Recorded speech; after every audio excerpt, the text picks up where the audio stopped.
et nous risquons de payer les conséquences d'ici là. Et il en est de même, par exemple, des lotissements anarchiques, des occupations illégales des espaces, par exemple, quand vous prenez Nzuro, quand vous prenez Kirolirwe, quand vous prenez, si vous voulez, des espaces comme Congo Yasika, tout ça, nous nous attaquons contre cette forêt, pourtant cette forêt qui nous sert de couvercle pour nos investissements agricoles. Sommes-nous conscients? Sommes-nous en train de peser et de balancer, si vous voulez, l'avenir par rapport au présent? Je pense que nous devons prendre conscience et prendre des décisions à la hauteur de la gravité de la situation. Et qu'est-ce qu'il faut faire maintenant? Ce qu'il faut faire, je pense que tous nous sommes responsables et nous devons assumer les erreurs du passé et corriger les présents. Qu'est-ce qu'il faut? Il faut mobiliser de plus en plus, créer en quelque sorte un pacte de responsabilité multilatérale entre les acteurs de l'environnement, notamment c'est toute cette presse, si vous voulez, c'est aussi en quelque sorte, je dirais, les défenseurs de l'environnement, les peuples autochtones, les gouvernements et les acteurs au niveau, par exemple, du système des Nations Unies et les ONG internationales, y compris les communautés locales, pour qu'ensemble nous puissions comprendre que nous sommes responsables de ce qui nous arrive, nous sommes responsables de ce qui arrivera demain et nous devons prendre des mesures pour non seulement restaurer les écosystèmes sur cette terre, sauvegarder cette terre, parce que nous n'avons pas des planètes, nous n'avons que cette terre comme planète, et donc si nous la détruisons, nous allons partir et mourir avec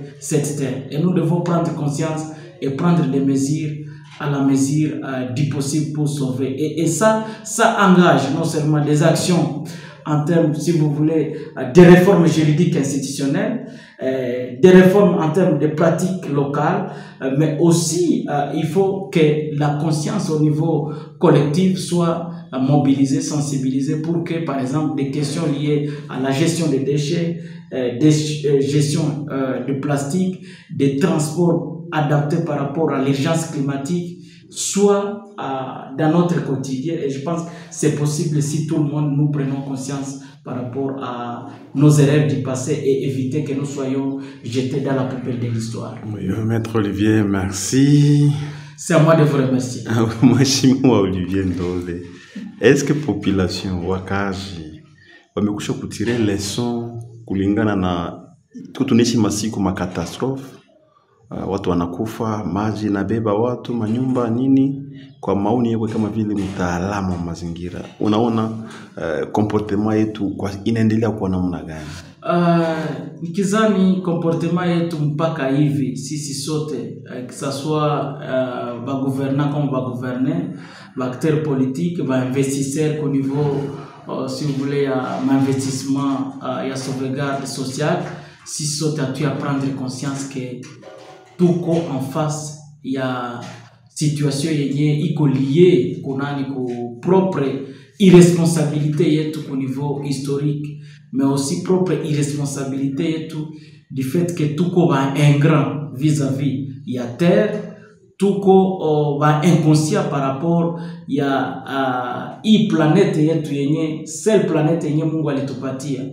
Nous voulons tunapenda donc tu y exploiter jusqu'à ce que même tu y détruire, alors que sans cette planète hatuna nafasi kwenye tunaweza ishi. Donc ukaona par exemple hii kukata miti ya parke, kukata miti ya pori zote, kujenga kiolela nafasi zote, ma envahissement zenye ziko, si vous voulez ma déchets plastique ambazo tunatuma kwenye mito makanivo. Je pense que hatuweza kuelewa ya kuwa hii makatastrophe ambayo tunakuwa tukikutana nayo. Unasikia watu, mvula ilinyesha kama Kinshasa inabeba watu, mvula ilinyesha kama wapi, desertification ambayo inakuwa iko toujours inashuka kutoka huko nord, Sahara inakuwa ikiavance, mais aussi ukifuata joto ambayo tunakuwa tumesha kuwa nayo hapa, hata kunakuwa mitoni ambayo imekuwa ime disparaître ayo pia kwa ajili ya ya jua kali. na aussi maji ambayo inakuwa ikipanda. Kama unaenda huko ku Lac Edouard, ku Lac Albert, unakuta mainondation zinakuwa mingi, lakini sisi sote hatuyaweza kujua. Kuna kwa watu ambao wanasema ni Mungu, ni fenomene yenye iko ya Mungu, lakini hatuyakuwa na ile conscience ya kujua kuwa tuko na part ya responsabilité mwile situation. Mais aussi au-delà pourquoi na part ya responsabilité mwile situation, tuko na part ya responsabilité ya ku équilibrer les situations. Comment il faut tout prendre conscience na maerere zetu za passé, na tuone kisi tu réorienter ma activité zetu en termes par exemple ya restauration ya couverture forestière.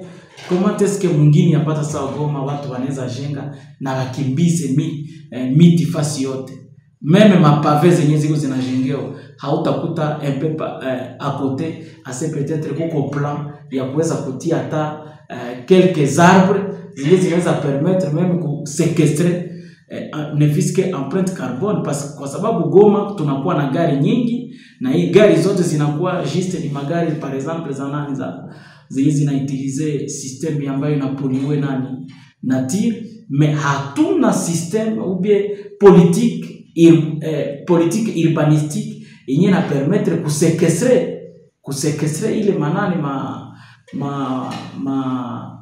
ma couche à terme ya empreinte carbone yenye ko produit. Unaona Goma yote tunaivamia, tunataka meme tuangushe ile kilima jusqu'à ce que tufike Mulaki.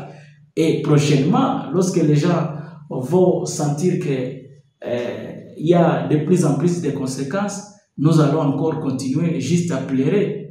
Et donc, njo problème yenye tuko nayo. Olivier Ndole, tunasema asante. Karibu.